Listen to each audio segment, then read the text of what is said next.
Hi. Public speaking fear. எல்லாத்துக்கு முன்னாடியும் பேசுகிறதுக்கான பயம். அதை ஒரு கதையோடு ஸ்டார்ட் பண்ணுவோமா? நம்ம ஸ்கூலு காலேஜ் டைம்லலாம் டீச்சர்ஸ் சொல்லுவாங்க, கிளாஸுக்கு முன்னாடி வந்து ஒவ்வொருத்தரும் ஒவ்வொரு டாபிக் பேசுங்க அப்படின்னு. அப்போ எத்தனை பேருக்கு என்ன மாதிரியான ஃபீல் வந்திருக்கும் தெரியுமா? உங்களுக்கே தெரிஞ்சிருக்கும்னு நினைக்கிறேன்.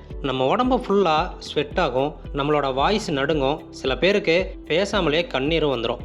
ஆனால் இன்ட்ரெஸ்டிங்கான விஷயம் என்னென்னா, அந்த ஸ்டேஜுக்கு போகிற அதே சேம் ஸ்டூடெண்ட் தான் எக்ஸாமில் டஃப்பான மேக்ஸ் சம்ஸ் எல்லாம் சால்வ் பண்ணுவான், பெரிய ப்ராஜெக்ட்ஸ் எல்லாம் ஹேண்டில் பண்ணுவான். பட் மைக்குக்கு முன்னாடி போனால் மட்டும் அவனோட டோட்டல் பாடி லாங்குவேஜும் சேஞ்ச் ஆகிடும். இப்படி தான் நம்ம பல பேருக்கு இருக்கக்கூடிய பெரிய பிரச்சனை பப்ளிக் ஸ்பீக்கிங் ஃபியர். அதாவது எல்லாத்துக்கு முன்னாடியும் பேசுகிறதுக்கான பயம். அதை எப்படி ஹேண்டில் பண்ணலாம், அந்த பயத்தை எப்படி சரி செய்யலாம் அப்படின்றத பற்றி தான் இந்த வீடியோவில் பார்க்க போகிறோம்.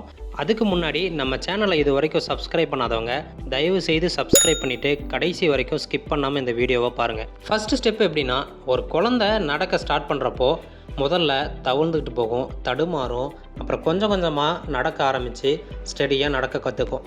அதே மாதிரி எல்லாத்துக்கு முன்னாடி பேசுகிறதுக்கும் ஃபஸ்ட்டு ஸ்டெப்பு ரொம்ப முக்கியம். முதல்ல உங்கள் ஃபேமிலி ஃப்ரெண்ட்ஸ் முன்னாடி பேசுங்க.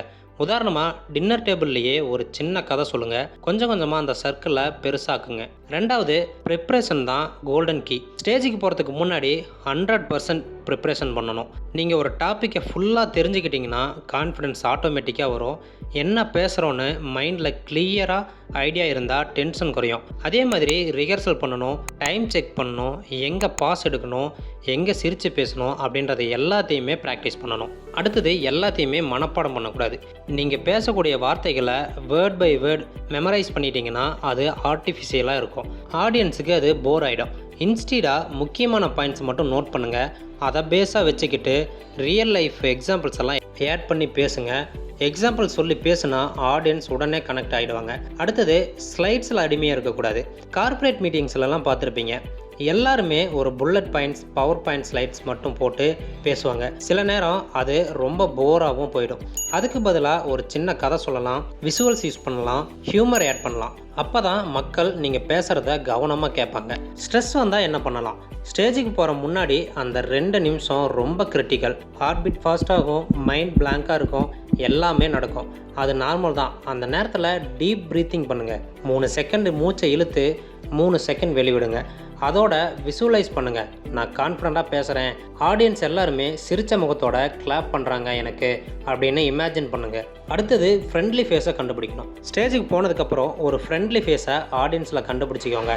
அவங்களோட ஐ கான்டாக்ட் மெயின்டைன் பண்ணுங்கள். அது உங்கள் மைண்டுக்கு ஒரு சப்போர்ட்டாக இருக்கும்.